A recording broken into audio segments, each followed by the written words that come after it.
भक्त वत्सल भगवान की, राधा रानी सरकार की जय, हनुमान जी महाराज की जय।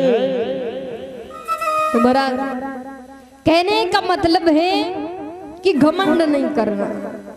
अगर घमंड आ गया, अहम आ गया, तो भगवान का भोजन क्या है? आप लड्डू पेड़ा है ना, 56 प्रकार के व्यंजन भगवान के समक्ष रखो, तो भगवान इतनी जल्दी नहीं खाते जब तक भाव नहीं होगा। लेकिन अगर जरा सा भी घमंड आ गया, भगवान स्वयं ही कहते हैं हम और कछु नहीं खाते हैं, जिसके अंदर हो अहम भाव उसको तो खा जाते हैं महाराज। इसलिए घमंड नहीं करना किसी भी चीज पे, क्योंकि यहाँ हमारा आपका कुछ भी नहीं है, केवल कर्म है। कर्म करते रहिए, फल की इच्छा मत करिए। पार ब्रह्म परमात्मा स्वयं आपको कर्म का फल देगा।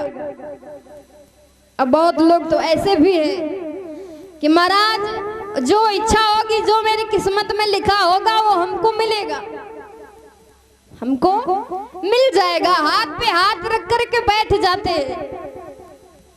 तो मैं तो उन भक्तों के लिए ये कहती हूँ कि जो भाग में है ना वो भी चला जाएगा, तो भाग भी बनाना पड़ता है। तुम्हारा कभी भी घमंड नहीं करना। भोलेनाथ बाबा आज श्रोता के स्थान पे बैठे, अगस्त ऋषि महाराज व्यासपीठ पे बैठे। पूछा महाराज कौन सी कथा सुनिए? तो मेरे प्रभु राम कथा के प्रिय भक्त हैं भोलेनाथ बाबा, जागते सोते राम राम कहते हैं। तो उन्होंने कहा प्रभु आप तो जानते हैं कि मैं कौन सी कथा सुनता हूँ, कौन सी कथा सुनना पसंद करता हूँ। तो महाराज अगस्त ऋषि महाराज ने क्या किया, शिव पुराण की कथा वहीं पे विश्राम कर दी और प्रभु राम कथा चालू कर दिया, प्रारंभ कर दिया कि रामो कथा मुनि वर्ज बखानी, हो राम कथा मुनि वर्ज बखानी, सुनिय महेश परम सुख मानी।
कथा वर्ज बखानी, सुनिय महेश परम सुख मानी। महाराज अगस्त ऋषि ने राम कथा प्रारंभ कर दिया। तो कुछ दिनों के लिए ये सत्संग चलता रहा कि आपके यहाँ 7 दिवसीय राम कथा का निष्ठान रखा गया।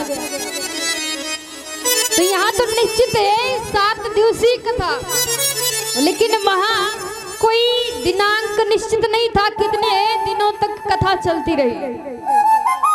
कि कहत सुनत रघुपति गुण गाथा, कछु दिन रहे तहा गिरनाथ। महाराज कुछ दिन भोलेनाथ बाबा माता सती के साथ में अगस्त्य ऋषि के आश्रम में रहे। गए किस कारण है? कथा सुनने के लिए, कथा सुनने के लिए गए। और वहां कोई एक दो श्रोता नहीं, बहुत सारे श्रोता बैठे थे।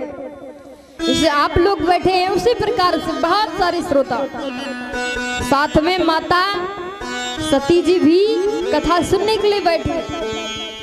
लेकिन गोस्वामी तुलसीदास बाबा ने मानस में चौपाई दर्शाई, सुनी महेश परम सुख मानी। बैठे तो बहुत सारे थे, लेकिन सुनिए महेश, केवल मेरे भोलेनाथ बाबा ने कथा सुनी। साथ में माता सती गई थी। अगर कथा सुना होता तो साथ में माता सती का भी नाम आता कि नहीं? आप इतने लोग बैठे हो, लेकिन वहां नाम किसका चढ़ेगा? किसका चढ़ेगा? तो मन से भाव से कथा सुन रहा है।